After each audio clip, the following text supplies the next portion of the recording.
Hello बच्चों, तो आज की इस वीडियो के अंदर अपन बात करने वाले हैं। देखिए, रदरफोर्ड मॉडल और थॉमसन मॉडल को लेकर के। तो आपको मैं पहले भी पढ़ा चुका हूँ। तो देखिए, मैंने आपको पहले क्या क्या करा दिया। एटम से रिलेटेड उसकी ज़्यादा जानकारी बता दी और आवर्तीयता पढ़ा दी आपको, है ना, आवर्त सारणी की। आज वाली क्लास के अंदर अपन क्या करेंगे, थॉमसन मॉडल और रदरफोर्ड मॉडल को थोड़ा समझेंगे, क्योंकि अपने जो लैब असिस्टेंट का सिलेबस है उसके अंदर ये दो पार्ट ऐसे हैं जो थोड़ा बेसिक डिटेल्स में आपके दे रखे हैं। ठीक है, फिर उससे रिलेटेड क्या करूंगा, मैं एक क्वेश्चन की सीरीज लाऊंगा आपके लिए। ठीक है ना, किस किस टाइप के इसमें से क्वेश्चन आते हैं। ठीक, तो देखो मैं स्टार्ट करता हूँ। अब थॉमसन मॉडल को पहले मैं स्टार्ट करूंगा क्या है, फिर उसके बाद में रदरफोर्ड मॉडल, फिर उसके बाद में बोर मॉडल है। तो बोर मॉडल अपने सिलेबस में इस बार नहीं दे रखा है। ठीक है, तो अपन स्टार्ट करते हैं। अब देखिए थॉमसन मॉडल को लेते हैं। तो देखिए थॉमसन मॉडल में क्या है।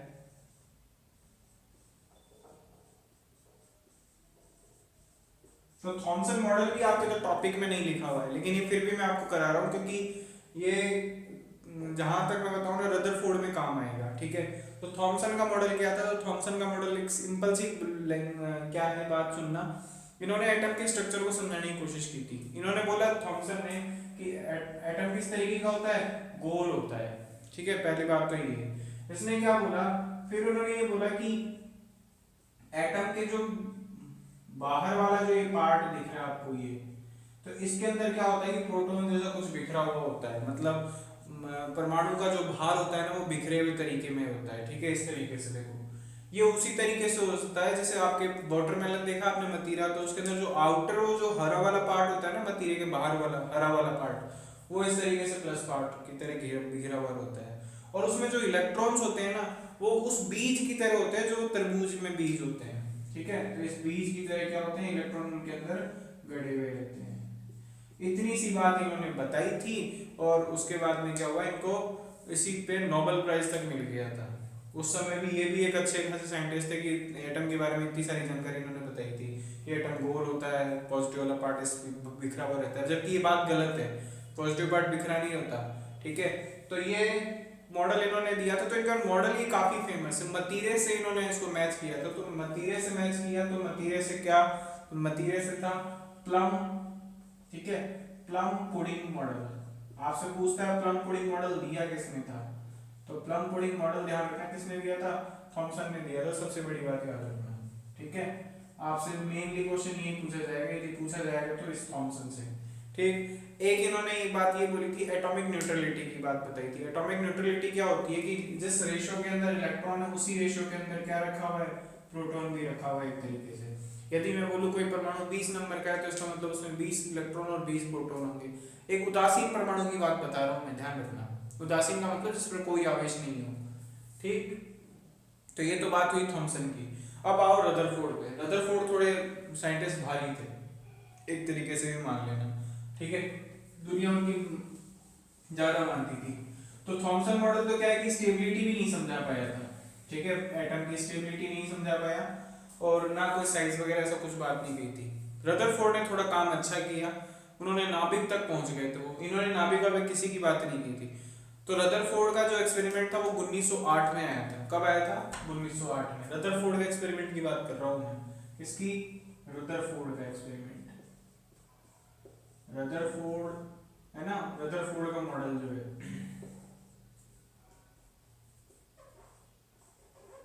ठीक, 1908 के जमाने में काफी भारी साइंटिस्ट थे ये। अब रदरफोर्ड भैया देखो क्या बोलते हैं, सुनना। इन्होंने क्या किया है, पतली शीट ली। किसकी ली, सोने की पन्नी।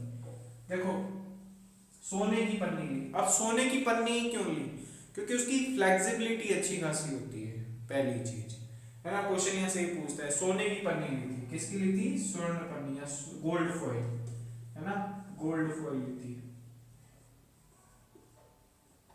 सोने की पन्नी ली। ठीक, उसका भी साइज फिक्स है ना, 100 mm की। ठीक, 100 नैनोमीटर। नैनोमीटर का मतलब है 10⁻⁹ इतनी मोटी इन्होंने पन्नी ली। फिर उन्होंने क्या किया, एक लेड के बक्से के अंदर अल्फा पार्टिकल, या मान लो अल्फा पार्टिकल इन्होंने डाले। क्या डाले, अल्फा पार्टिकल इन्होंने डाले। भाई ये तो ये देखना चाहते थे जो थॉमसन वो बात बोल के जा रहे हैं वो सही है क्या, है ना। तो इन्होंने वो बात प्रूव करने के लिए, उनकी चीजों में सच्चाई जानने के लिए, क्योंकि देखो आजकल क्या होता है कि कोई एक आदमी काम करता है ना, तो दूसरा उसकी बाल की खाल निकाल देता है। है ना। तो बाल की खाल निकालने की आदत तो इतिहास से ही चलती आ रही है, ठीक है। तो अल्फा पार्टिकल को इन्होंने उपयोग करके, अब अल्फा पार्टिकल क्या होते हैं वो सुनो। अल्फा पार्टिकल एक तरीके का क्या है, हीलियम का नाभिक है। किसका नाभिक है, हीलियम का नाभिक है या उसका न्यूक्लियस है, ठीक। हीलियम का नाभिक बोलो या उसको न्यूक्लियस बोलो। तो इसमें कौन सा चार्ज होगा, तो इसमें पॉजिटिव चार्ज होगा, ठीक है, पॉजिटिव चार्ज होगा। ये बात आती है आपको समझ में। अल्फा पार्टिकल होगा उस पर कौन सा चार्ज होगा, पॉजिटिव चार्ज होगा, ठीक। उसके बाद सुनना क्या होगा, इसमें क्या थी, एटम्स थे। अब अल्फा पार्टिकल क्या हुआ, इन्होंने रदरफोर्ड ने अपने एक्सपेरिमेंट में क्या हुआ, एक के बाद एक अल्फा पार्टिकल फेंके, किसके ऊपर, इस गोल्ड की फॉइल के ऊपर। भाई होता क्या है, मैं बताता हूँ तुमको। जैसे कोई भी मेटल की सरफेस पे कोई भी पार्टिकल जब जाके गिरता है तो वहां से कोई ना कोई रेडिएशन या कुछ ना कुछ निकलता है, तो यहाँ से भी कुछ ना कुछ होना चाहिए था ऐसा।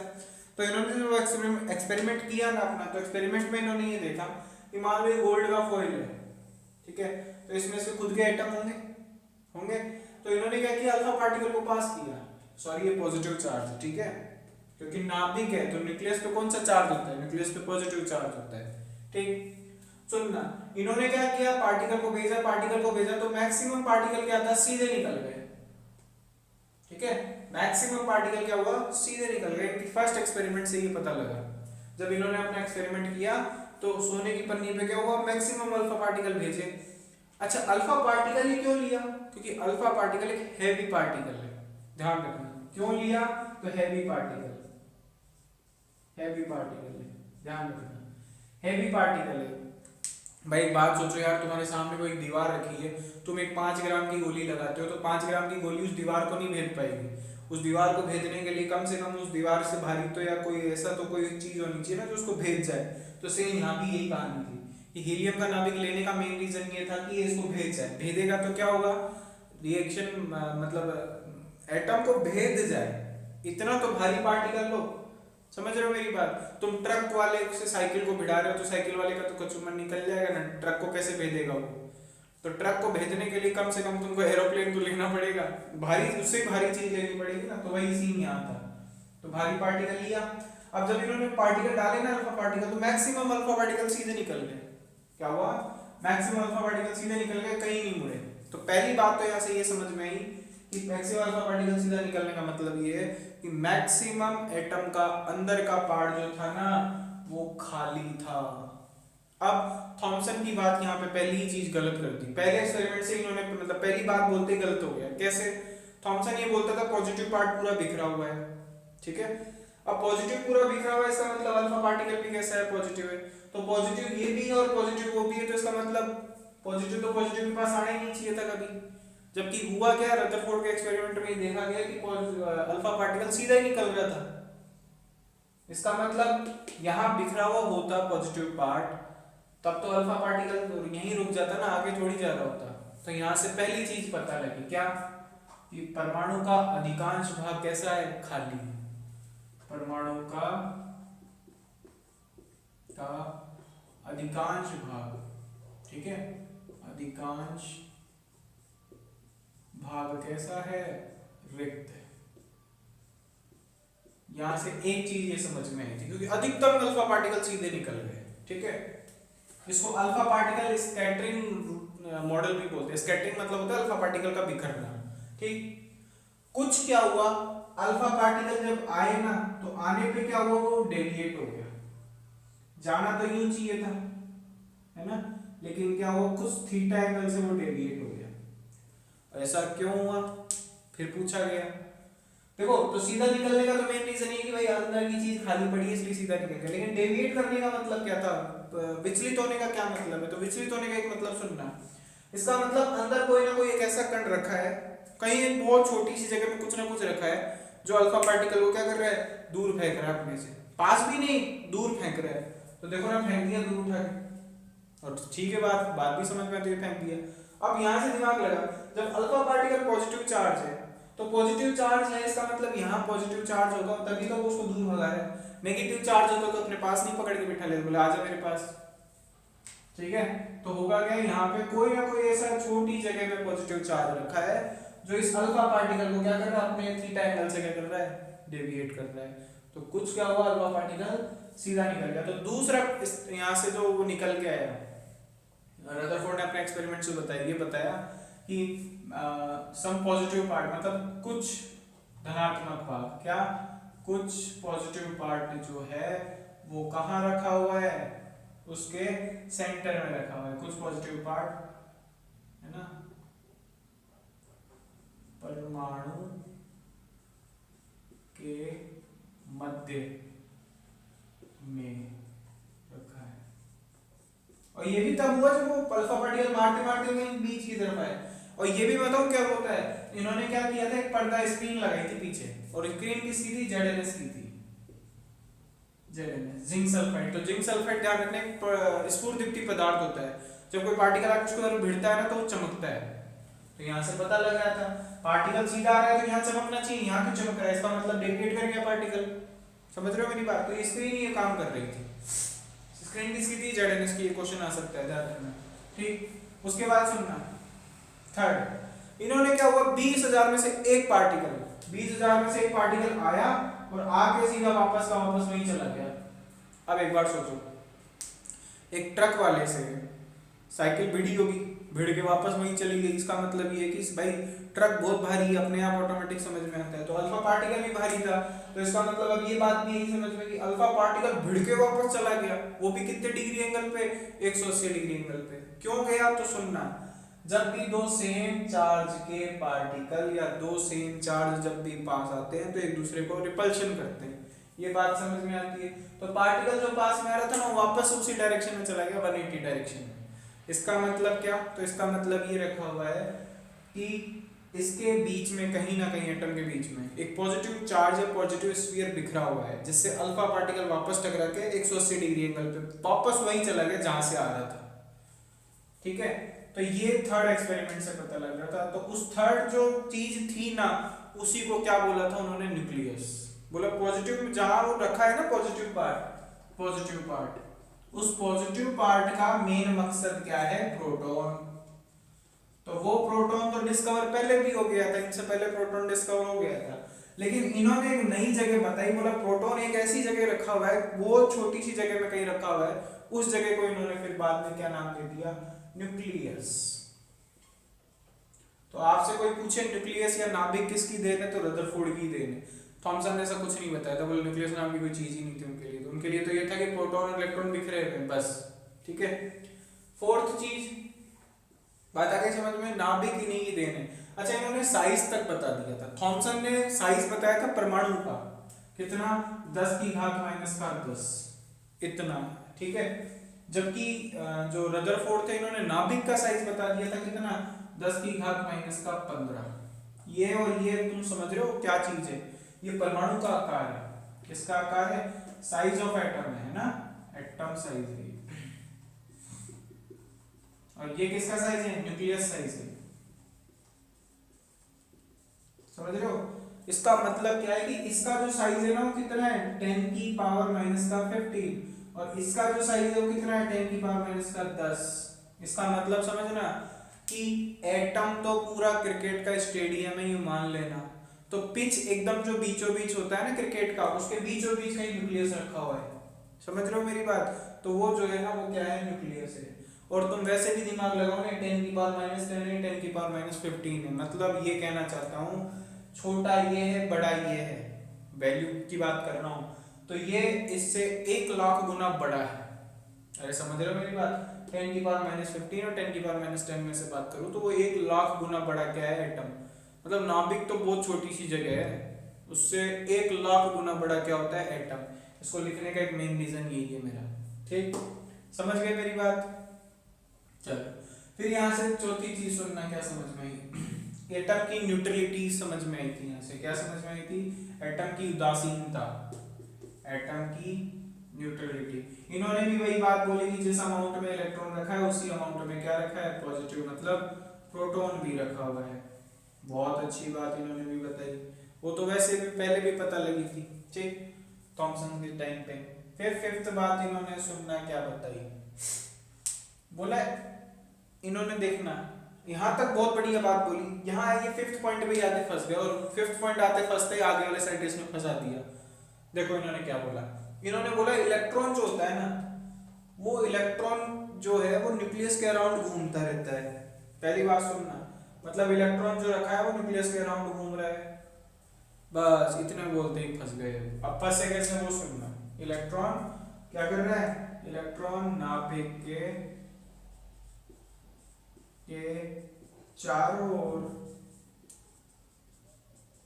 चक्कर लगाता है। अब तुम्हें तो क्या बात बहुत आसान लगती है ना, लेकिन इन्होंने पहली बार जब ये बात सोची तो इनके लिए तो बहुत बड़ी बात थी, नहीं है? फिर आज तो तुमको टीचर्स ने बता दी ये बात, लेकिन इनके टाइम तो ये बहुत बड़ी बात थी ना। तो इन्होंने क्या किया वो सुनना, इलेक्ट्रॉन नाभिक के चारों ओर क्या कर रहा है, चक्कर लगा रहा है। चक्कर तो लग गया, ठीक है साहब। अब चक्कर लगने के बाद आगे की बात सुनो, देखो क्या हुआ। देखो क्या हुआ, जब इलेक्ट्रॉन यहाँ रखा हुआ है नाभिक के अंदर, तो ये इसको न्यूक्लियस अंदर की तरफ खींच के आकर्षण लगा रहा होगा, ठीक है, और ये इलेक्ट्रॉन उधर भी एक बल लगा रहा होगा। तो इन्होंने ये बोला इलेक्ट्रॉन उसी तरह चक्कर लगाता है जैसे सन के चारों ओर अर्थ चक्कर लगाती है। तो इन्होंने ऐसे कहा कि इलेक्ट्रॉन जो है वो नाभिक को एक बल से खींचता है। उस बल का नाम क्या है, स्थिर विद्युत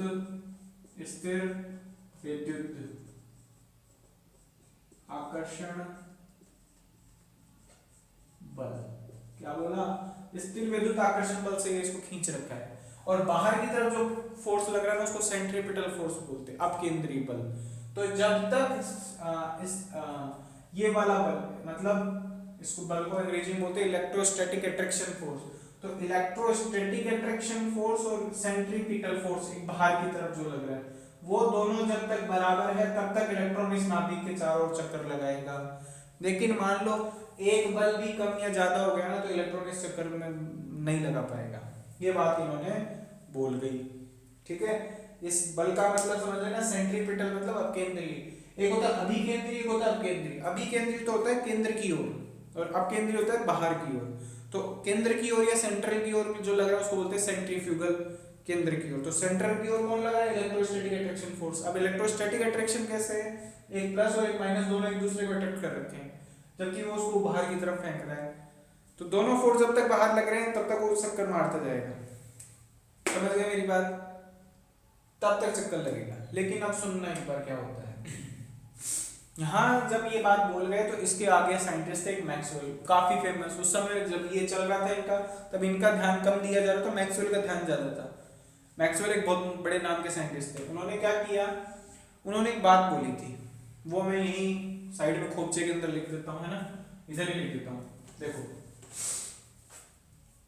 रदरफोर्ड एक बात बहुत ये ना, ये पांचवा पॉइंट इनको फंसा गया था बस। देखो वो क्या था, इन्होंने ये बोला, बोले न्यूक्लियस क्या कर रहा है, इलेक्ट्रॉन के अराउंड चक्कर कर रहा है। इन्होंने खुद ने बोला। मैक्सवेल उस समय क्या बोलते थे, सुनना, मैक्सवेल की बात बोलते थे। मैक्सवेल की थ्योरी बता रहा हूँ मैं, क्यों रदरफोर्ड फेल हो गए, है ना, क्यों बोर की जरूरत पड़ गई। तो रदरफोर्ड ने क्या किया, ऐसे बोला कि भाई इलेक्ट्रॉन न्यूक्लियस के अराउंड चक्कर लगा रहा है। तो मैक्सवेल उस समय ये बोलते थे कि कोई भी चार्ज पार्टिकल जब किसी सर्कल के अंदर घूमता है ना, तो वह एक्सेलरेट होता है। एक्सेलरेट का मतलब ये कि उसकी वेलोसिटी हर पॉइंट पे चेंज होती है। कैसे, देखो इस पॉइंट पे यहाँ, इस पॉइंट पे यहाँ, इस पॉइंट पे यहाँ, इस पॉइंट पे यहाँ, तो वेलोसिटी चेंज हो रही है। अब फिजिक्स में आपने वेलोसिटी पढ़ी होगी, एक्सेलरेशन इक्वल टू होता था dv/dt। यदि आप ऐसा कर देते हो एक्सेलरेशन निकल के आता, तो ये चेंज हो रहा है ना, वेलोसिटी टाइम के साथ हर पॉइंट पे चेंज हो रही है, डायरेक्शन चेंज हो रही है, वेक्टर क्वांटिटी है तो चेंज हो रही है। तो इसका मतलब ये कि एक्सेलरेट हो रहा है, और एक्सेलरेट हो रहा है तो इसका मतलब ये है कि कोई भी पार्टिकल एक्सेलरेट होता है ना मैक्सवेल के अकॉर्डिंग, तो अपने अंदर से क्या करता है, इलेक्ट्रोमैग्नेटिक रेडिएशंस को निकाल देता है, एनर्जी बाहर निकाल देता है। और जब एनर्जी बाहर निकालेगा तो एक दिन, भाई एक बात बताओ, तुम्हारी एनर्जी खत्म हो जाती है तो एक दिन घर पे जाके बैठ जाते हो ना भाई, सुबह से शाम तक हांडी आओ, उसके बाद में क्या होता है, घर में जाके बैठ जाते हैं अपन, बोले अब एनर्जी नहीं, अब खाना मिलेगा तो ही अपन काम करेंगे। यही होता है ना। सेम यहाँ भी ऐसा ही था, इलेक्ट्रॉन जितनी देर घूमना तो घूम लिया, उसके बाद में जैसी एनर्जी कम होनी है वापस आके एक दिन न्यूक्लियस में गिर जाएगा। बोले यार ये बात तो सही है, मैक्सवेल ये बात समझा रखा था। बोले एनर्जी निकलती है, एनर्जी किस फॉर्म में निकलती है, इलेक्ट्रोमैग्नेटिक रेडिएशन। फिर रेडिएशन के दो टाइप कर दिए उन्होंने, बोले एक तो कण के रूप में होता है और एक तरंग के रूप में होता है, ठीक है। फिर इसके बाद में आगे की कहानी है पूरी की पूरी, फिर बोर भी आएगा, और भी साइंटिस्ट आएंगे, श्रोडिंगर आएगा, खूब सारे लोग हैं, लेकिन अपने इतना दे नहीं रखा। बोर होता तो मैं कराया था आपको। तो मैक्सवेल यहाँ जाके गलत हो गया भाई। हाँ, मैक्सवेल क्या, रदरफोर्ड यहाँ जाके गलत हो गया कि मैक्सवेल उस समय ये थ्योरी बोल रहे, बोले इलेक्ट्रॉन जब भी चक्कर लगेगा ना तो अपने अंदर से विद्युत चुंबकीय तरंग विकिरण निकालेगा, और वो विकिरण क्या करेगी, एक ऊर्जा का रूप है। अब इसकी यार ऊर्जा ही जब भी घूमेगा तो ऊर्जा तो निकलेगी, और ऊर्जा निकलेगी तो क्या होगा, सीधी सी बात है, एक दिन इलेक्ट्रॉन आपके नाभिक में गिर जाएगा, क्योंकि नाभिक इलेक्ट्रॉन को क्या कर रखा है, पकड़ के रख रखा है, खींच के रख रखा है। तो एक दिन यार ऊर्जा कम होगी तो वो तो आके गिरेगा ही, और गिरेगा तो उसका स्थायित्व तो खत्म हो जाएगा। यही बात क्या हुआ, रदरफोर्ड को फेल कर गया। बात आई हम, वैसे रदरफोर्ड बहुत भारी साइंटिस्ट थे भाई, है ना उस जमाने में, लेकिन क्या करें, मैक्सवेल के आगे इनकी चली नहीं। समझ गए इतनी बात। तो ये कहानी है रदरफोर्ड की, समझ गए। तो आज वाली क्लास के अंदर मैंने आपको रदरफोर्ड मॉडल समझा दिया, थॉमसन के मॉडल के बारे में समझा दिया। तो अब मैं आपको बता दूं, आपका जो लैब असिस्टेंट के पार्ट में जो टॉपिक नंबर 1 था वो मैंने आज आपको कंप्लीट करा दिया। अब नेक्स्ट वाली क्लास के अंदर मैं इसके इंपॉर्टेंट कुछ जो क्वेश्चन है वो मैं आपको लेके आऊँगा, ठीक है। तो इस क्लास में इतनी बात करेंगे, तब तक thanks for watching, bye bye.